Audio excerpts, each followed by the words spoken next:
Ernesto. Lo primero, los costos, Ernesto Treviño, que ha sido un tema.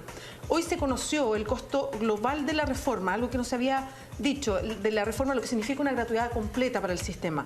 Exacto. ¿Qué pasó? ¿Había un error de cálculo desde un principio? ¿Ustedes como especialistas entendían que se hablaba de un costo que era bastante menor de lo que podría costar una reforma así? Bueno, uno podría pensar desde el principio que la reforma tributaria no era suficiente para acometer el resto de las reformas de política educativa y social que se están encarando en este gobierno. No hay que olvidar que ya se aprobó una ley de carrera docente que conlleva una importante cantidad de recursos. También se aprobó una nueva ley de inclusión que eleva sustancialmente los recursos que van a recibir los establecimientos escolares y evidentemente atendiendo al mismo pozo de recursos, la gratuidad en educación superior, que es de lo más caro que se puede implementar, claramente era insuficiente y más aún con un escenario tan adverso económicamente a nivel internacional. Sí, claro, el costo, por lo menos que se dio a conocer en el informe financiero, habla de que la gratuidad universal costaría 3.371 millones de dólares. Es un costo muy alto y se ponen una serie de fórmulas para llegar a una gratuidad dependiendo del ingreso del país, dependiendo de cuántos puntos sube ese ingreso, en fin. Pero yo quiero saber, a nivel educacional, ¿qué piensa usted, que es académico, de que exista gratuidad universal?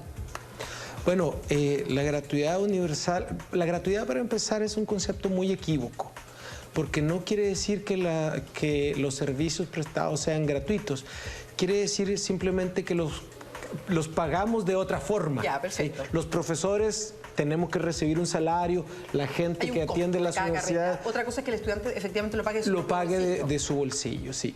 Y yo creo que estamos un poco confundidos y encandilados con lo que a veces en política pública llamamos la bala de plata. Pensamos que la gratuidad va a arreglar el problema de inequidad en el acceso a la educación superior, pero si nos focalizamos muy bien en cuáles son las barreras de acceso, sin lugar a dudas hay una barrera financiera, y esa barrera financiera es el pago que los estudiantes deben de hacer a las instituciones de educación superior, y eso es algo que había que arreglar de alguna manera. Se puede hacer con becas, se puede hacer con créditos. En esta ocasión, en el marco de la ley, se optó por esta fórmula de gratuidad. Pero no podemos olvidar que hay barreras financieras también para la mantención de los estudiantes. 31% de nuestros estudiantes de educación superior debe trabajar paralelamente a estudiar para poder mantenerse.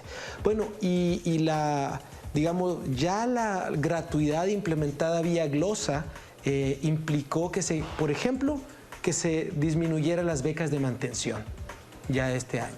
Bueno, ahí hay un conjunto de estudiantes que no va a tener ni siquiera el apoyo mínimo que da esa beca. Esa es otra barrera, y solo financieras. Pero también están las barreras de entrada que tienen que ver con los requisitos que ponen las carreras y las universidades para el ingreso. Y como está muy vinculado con los resultados de la PSU, que es nuestra principal variable de acceso a la educación superior, bueno, al final el mérito medido por la PSU también nos genera una barrera de entrada, y mientras no tengamos programas más sofisticados de acceso, lo que va a terminar pasando es que va a haber muy pocos beneficiarios de la gratuidad mientras no sea universal, y si se hace universal nos puede pasar lo que pasa en otros países como en Argentina, como en México, como en Uruguay, que la gratuidad universal termina beneficiando a los estudiantes de niveles socioeconómicos altos por los sistemas de admisión de las universidades. Sí, entendiéndose eso.